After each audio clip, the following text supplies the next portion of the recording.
I'm also extremely sorry to apologize to all of you that I don't know what value I can add, and I'll tell you why. This is the industry I ran away from as a techie, right? So I was those 5 point someones doing material science of all things, right? Understanding plastics and technology, and I said, Jesus Christ, I don't want to do this, right? And next thing I know is I'm here in this August gathering with people who really know what I ran away from, and I'm trying to teach them something. Right? So I'm sorry to disappoint you all. Maybe you will not learn anything, but maybe I can entertain you all, right? So on that note, just a quick question to all of you. Just want to know how many of you all are first-gen entrepreneurs? That's quite a few. And how many of you, the rest of you all therefore are inheritors? I'm also a first-gen entrepreneur. Salt is about 2 years old, right? Second small question really is about how many of you all really have an R&D set up in your organization?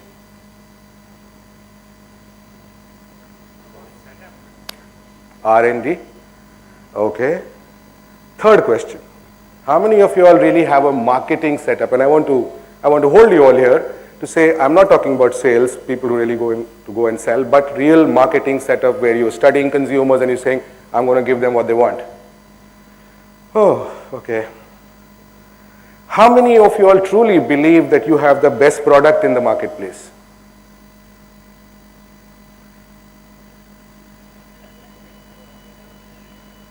Guys, some of you all are not doing marketing, you're not doing R&D, you don't have the best product. What are you doing here? Just being entrepreneur. Okay. How many of you all desire to improve your cost situation and increase your margins and therefore want to extract a premium from your customers and consumers? कुछ करने का नहीं है, बस premium चाहिए. Right? Okay. This PPT is still not showing. How will I present? Okay. Huh? Okay, something's happened here.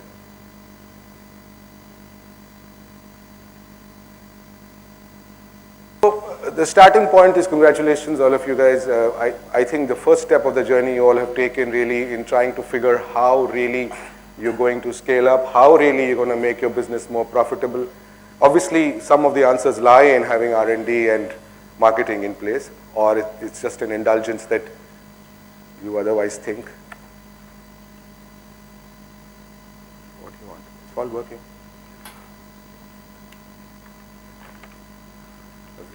Oh, okay. Complicate my life. I need to just figure how it goes forward and back. What do I do to move it?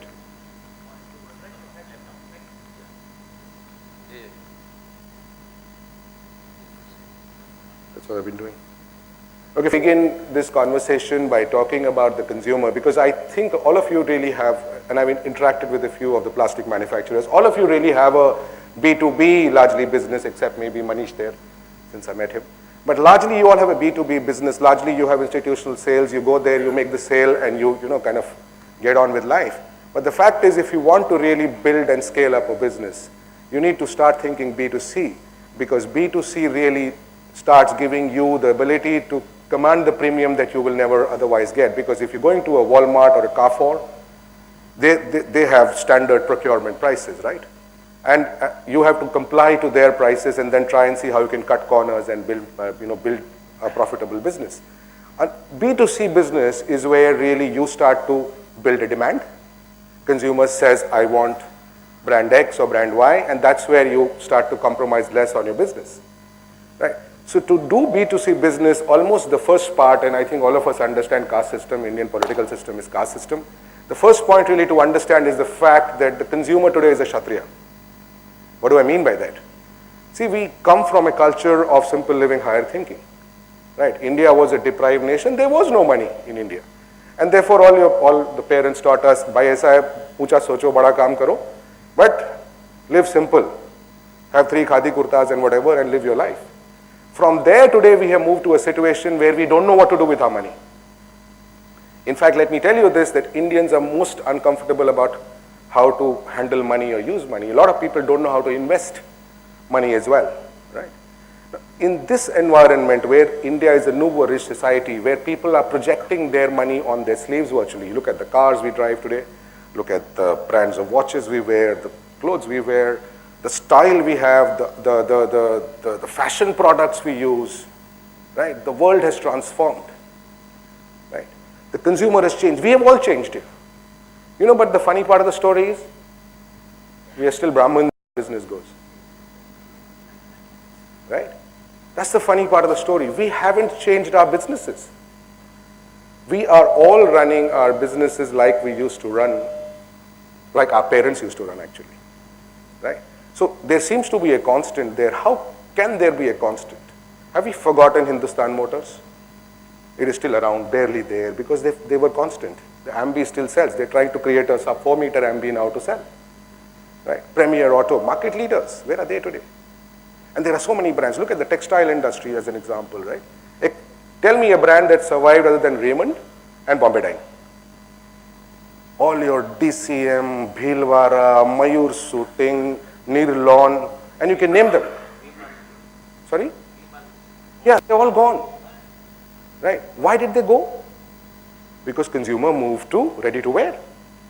And they were still making their thans, as they were called, right? By 1.2 meters for trousers and whatever for shirts. They lost, the business shut because they never changed. We are faced with the same possibility. If we are not changing constantly, we are quite likely to be facing, because the end result of cost reduction is zero. How much can you cut costs? How long will you cut costs? China is coming in. China produces in great numbers. You all know better than I do about your industry. But the fact is, on cost, it's a great uphill battle against them, right? So therefore, what we need to do is really find how to connect with the consumer. Now, I really like this question, find X. If the question was, what is the value of X, the answer would be different. If you're saying find X, it's very well there, dude. Right? So the simple truth is that we need to therefore understand, we need to therefore find a way to connect with our consumer. And that's why we exist as marketers or as marketing fraternity, which includes advertising. And that's what we are helping our clients to do. But we must remember that marketing sits on a strong, robust foundation, a foundation of great products, great R&D, innovation, as somebody was speaking earlier about, dynamism, responding to the fast-changing consumer and giving them products that they want. All these things, and if you have the fundamentals in place, which I think all of you are very good at, then comes marketing, which will do a job of making sure that your brand has unsustainable competitive advantages that we speak about, right? So marketing is not the only way. A great marketing campaign can destroy your business if the product is bad. Just remember that. So this is the guy we need to talk to. Look at the tech evolution. This is the wallet that we need to tap into. We need to know, therefore, in his life, why do we exist? We need to ask ourselves the question that what happens if we shut our business tomorrow? Will he bat an eyelid, or will he just say, "Theek hai, bhai, band hoga, koi aur aa jayega?" Right? So those are the questions that we really need to answer. Please remember this: when you're thinking your product is great, the world thinks the product is great, right? And therefore you're living in a world of product parity. Your product is as good as your competitor's product unless you have the intangible advantage of a brand, right? And I'll come to a category example a little later, but we are living in a world where you buy a Hyundai Verna, since Anil was giving auto examples, Hyundai Verna over a Honda City, or a Honda City over or a Honda Amaze over a Suzuki Dzire, not for, I don't think we know the car technology beyond a point. The ABC pillars question that was asked about, right? We don't know technology beyond a point. We're just buying it because we think fluidic design of Hyundai Verna is better than whatever the not so sexy design of a City or whatever else. Right? We're buying the intangibles, right? So if we are buying the intangibles really, and sorry, I've jumped it.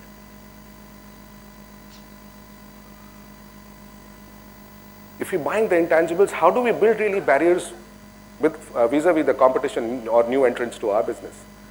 If you look at any category where the leaders are strongly entrenched, look at Times of India, look at probably CNBC, TV18 as well. There's strong barriers for you to come and replace that channel when it comes to business hours.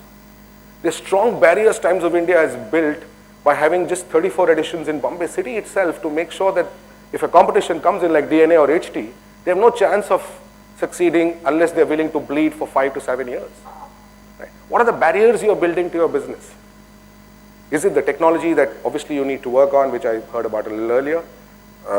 Is it about improvising on your costs, or is it about building a consumer connect like, let's say, a Hero Honda has done from 1980? So even today, the most third-class bikes on the planet are being made. They are absolutely low-tech, as the auto guys will know, while technology has moved, but the brand is still selling, and selling like hotcakes, 5 lakh plus motorcycles a month. Right? Why? Because fill it, shut it, forget it, established it as the most fuel-efficient and economic brand when it comes to two-wheeler community. Right. With that premise, they have lived and leveraged that equity now for 25 odd years. So that's the emotional barrier Hero Honda built, for example. Or Maruti, who says, wherever you go, there's a Maruti service station. So when you buy a Volkswagen, you are actually worried कि भाई अगर Bombay-Bangalore highway पर बंद हो गया तो मैं क्या करूँगा? Right. So that tangible, which they have now converted into an intangible piece of, and occupied a place in the consumer's mind. I spoke about this. Right now you have choices. You have choices galore, right? If you start to count the auto brands itself, or take any category, count the number of brands that are playing. It's an incredibly vast expanse. For everything you have choices. Right? Just a great product will not suffice, is my belief. Now when you look at change, really, change is about making sure that you're ahead of the curve, not just following the trend. Right? Because what we're trying to do is we're trying to stop time by staying constant. Time keeps moving. So what happens is as time moves, if you're a constant, you keep falling behind it, further and further. So it's better to not try and stop time, and it's far easier to keep evolving and keep changing your business. Right? Keep looking at what are the new trends that are emerging. I don't know how many of us really do trend watching. So follow the new trends, see what's new in the industry. Since I'm not very competent about plastics, I would like you all to figure what are the best sources of finding new trends, but you must. Look at some examples of changes. This guy is a talk show host. Did he ever imagine doing it? Right? Or this lady. She come on board? No. She started with a UN-sponsored NGO kind of project in India. Today she's worth billions or millions as the COO of Facebook. Or closer home. This man who was the angry young man in the 70s is today almost like the father figure of ours, right? How he's evolved, how he's brought relevance. And he had lost relevance in between, but he's come back in a big way. He's come back today, the brand value is again gone up to wherever it is, and he's today once again being looked up as the father figure, the moral guardian virtually, the value holder of Indian society. Let's just take one quick example of a corporate, okay?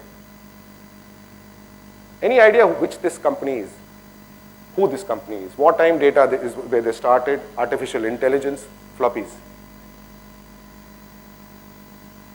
Did I hear any names? Sorry? Okay, let's give you some more clues. There you go. Oh, somebody said IBM, right? Now look at what they've traversed in their journey. Flight reservation system, barcodes. I can't read my own presentation. Right? The first ATM. Yeah, it is. Right? So that's the company. Now see where they have changed in their business. They started with artificial intelligence, wartime data, and today they are into computing, in the mainframe spaces in a big way. That's change, and that change has happened because somebody was out there watching and figuring out what is the new thing that's happening around, how do I keep the brand sustained. The funny part is, there was a time when Wall Street Journal actually spoke about them and said, the IBM brand is not worth a dime. Right? Because they had, in between, I think this was the late 80s, early 90s, when they lost the plot. Right? So, and the one founder. This is not such an old statement. I think there may be a world market for maybe 5 computers. because nobody ever imagined that computers can now be in our pockets actually as smartphones.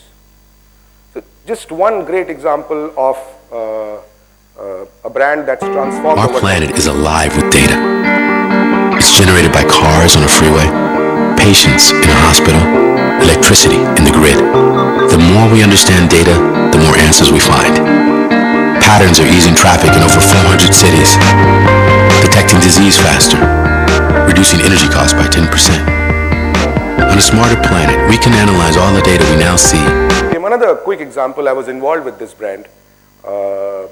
This is what the consumer wanted always, right? On their bikes, and I'm talking about early to middle 2000s. And all they had was my favorite brand, which is saying this. They are still playing on the status quo, right? कि करोड़ों ने भरोसा किया, तुम भी भरोसा करते रहो अभी इस पे. But the fact remains that where they're standing today, Hero Honda, I spoke about Apple about a year ago.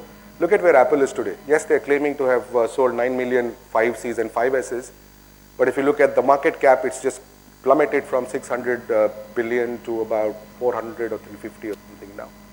Because Apple, in their desire to do more business because of shareholder pressures, obviously, and larger stakeholder pressures, they have managed to do away with their arrogance. Apple is a monopolistic brand. It always stood for, this is my world, you want to come in here, otherwise get the hell out of here. Go to the PC. Today Apple is saying, boss, you want chota wala iPad, I'll give you chota wala. Just make, you want bada wala iPad, I'll give bada wala. You want cheaper phone, I'll give you 5C. Excuse me. And what's happened is today that yes, they are selling, but Apple never discounted. And see what's happened in India. The distributors are today running ads saying, boss, come with any phone and I'll give you 7,000 off on Apple. I never heard of this here. Right? The same thing here. These guys are now actually marking time and saying, and today, just funny, it's today only I read in the papers about how they're introducing some four-wheeler technologies into 2 years, including stop-start engine system at traffic signals and all that. But I guess they figured that they need to move on. But in the meanwhile, yes, they are maintaining their numbers at 5 lakhs, but Bajaj Auto is doing 2.5 lakhs. And HMSI is doing another 2.25 lakhs per month. So the market share which they had at 58% earlier is today standing more at inching towards 48, 49%. So if the consumer wanted a far more stud race biker imagery, this is what Hero Honda gave them.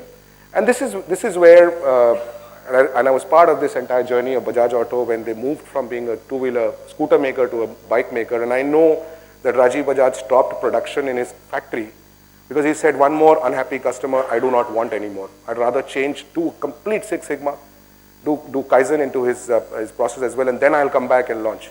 So we launched with Caliber, but we really, I think, hit the sweet spot with this guy, which is Pulsar.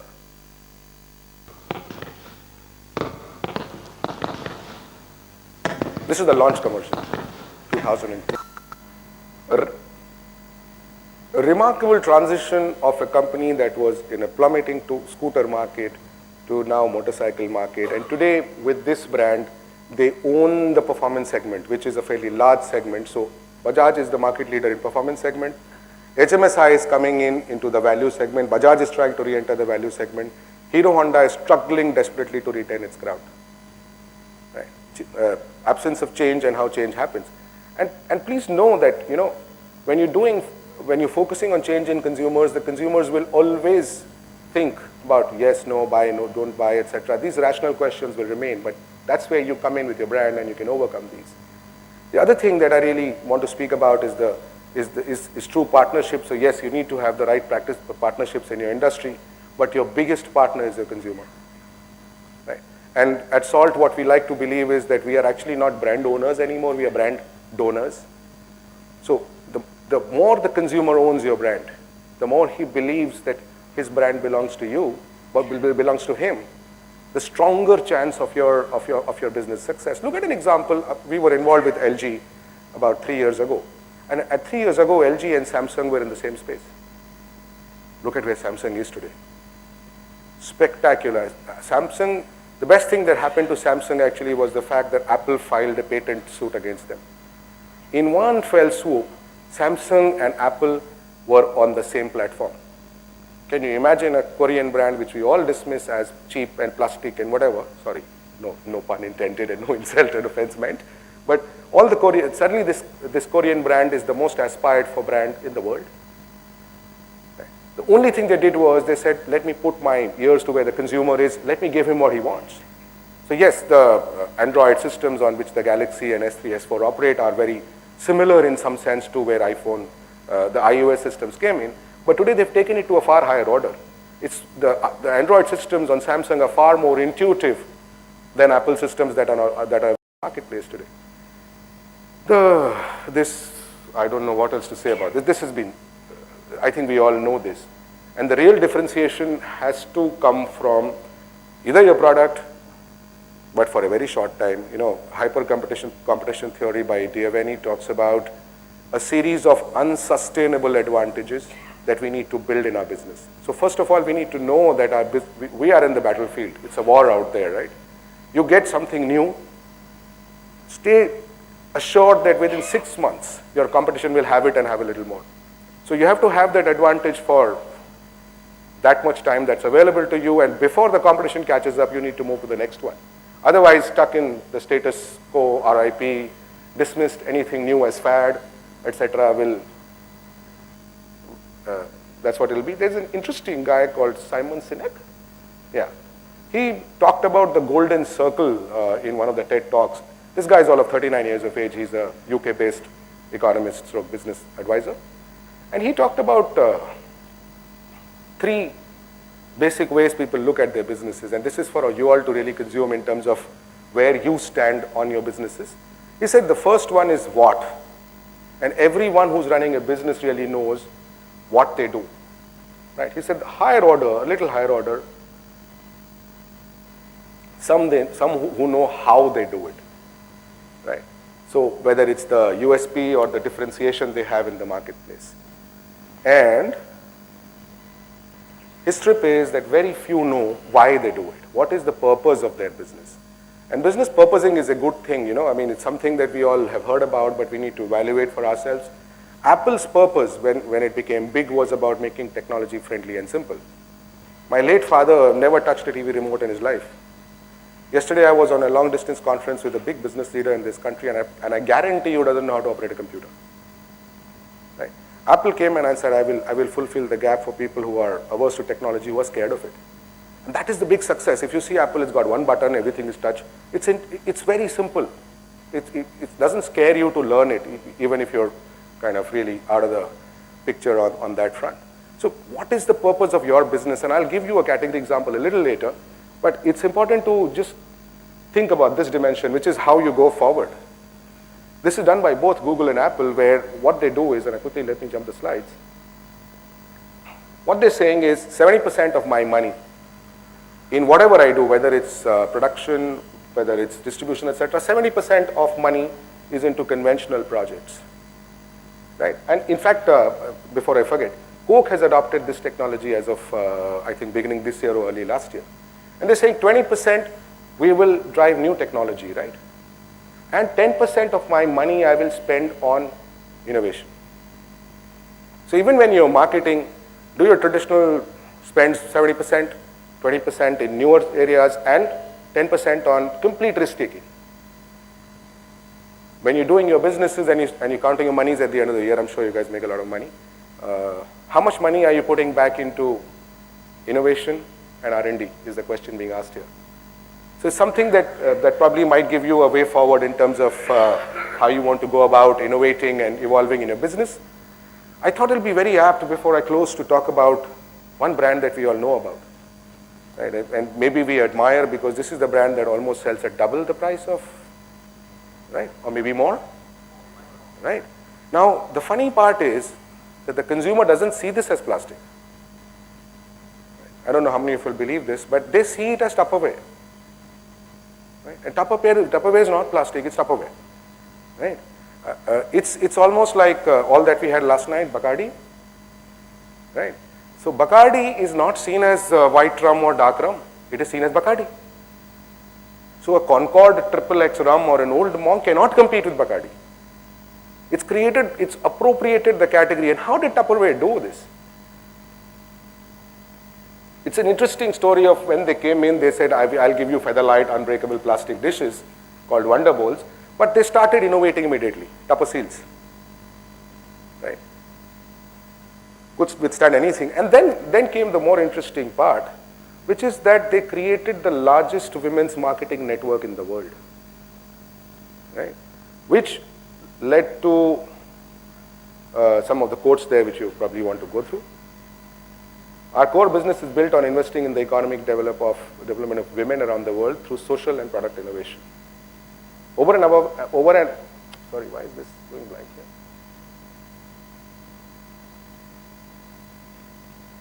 here? The premise is that women drive 80% of the purchases in this world, so we need to make them the central part of this ecosystem. And therefore, what they do is they started Tupperware parties.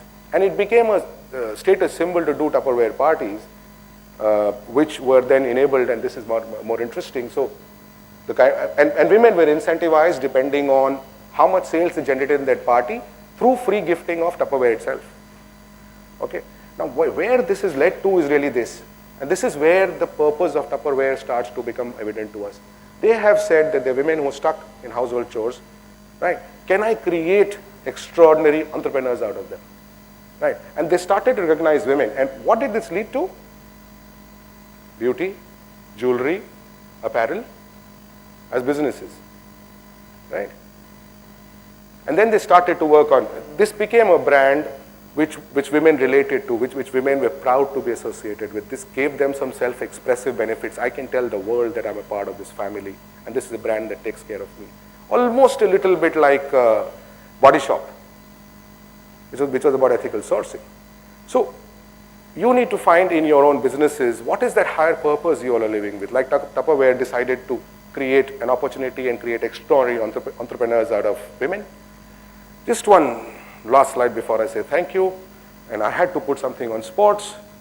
Michael Jordan, when I'm exhorting you all, when I'm saying go out and innovate and see what is the purpose you want to create, please remember you will fail. When I started as an entrepreneur, the journey was like this. 2 years ago. One day happy, one day jo shuru kiya hai, right? From corporate life to enterprise, right? So you will have the emotional curve of why the hell am I doing this? Where will this go, etc., etc. Michael Jordan said, I have missed more than 9,000 shots in my career. I've lost almost 300 games. On 26 occasions, I've been entrusted to take the game-winning shot and I missed. And I failed over and over and over again in my life, and that is why I succeed. On that note, thank you, and if you have any questions.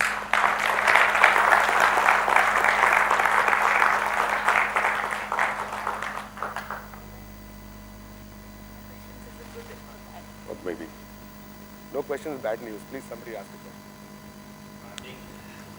question. You know, there is this misconception that B2B doesn't need branding, right? And branding is about creating a logo and doing advertising. No, it is not.